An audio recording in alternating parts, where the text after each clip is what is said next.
Penyidikan kasus korupsi modal kerja di Bank Sumsel Bubble yang Sudem Geret Komisaris PT Gatramas Internusa Agustinus Yudianto masuk ke bui rutan Tipikor Pak Jo dengan hukuman selama 8 tahun penjara dari putusan Mahkamah Agung RI. Pihak Kejati Sumsel ini masih terus ngelakukan penyidikan dengan manggil dua saksi yaitu Rozi Asabil, Direktur Kepatuhan Bank Sumsel Bubble tahun 2014 sama pimpinan Kepatuhan Bank Sumsel Bubble tahun 2014 Bara Riani.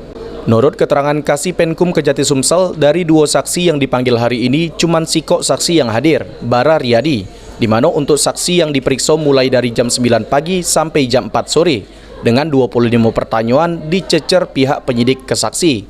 Sedangkan untuk saksi Rozi Asabil tidak dipenuhi panggilan saksi, di mana menurut Kasih Penkum Kejati Sumsel, pemanggilan ini Sudem 2 kali disampaikan oleh pihak penyidik Kejati Sumsel.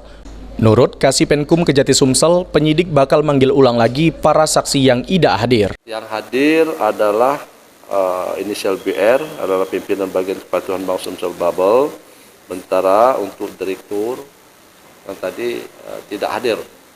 Sampai berita ini kita sampaikan pada media, belum ada pemberian secara tertulis kenapa yang bersangkutan tidak hadir. Itu. Ini pemeriksaan terhadap dua tersangka itu? Ya, ini saksi ini atas dua tersangka yang sudah ditetapkan. Ini yang keberapa kali Kak yang tidak hadir? Kalau yang untuk direktur yang kita katakan dipanggil hari ini panggilan yang kedua kali.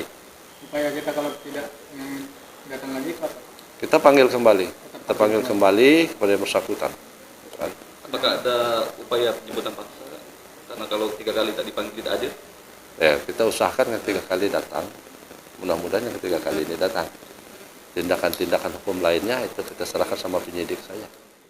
Untuk kasus korupsi ini, dua tersangka Sudem ditetapkan, yaitu tersangka Arab Haryadi selaku pimpinan divisi kredit Bank Sumsel Bubble sama Asri Wisnu Wardana selaku analisis kredit menengah Bank Sumsel Bubble dengan kerugian negara sebesar 13,9 miliar rupiah.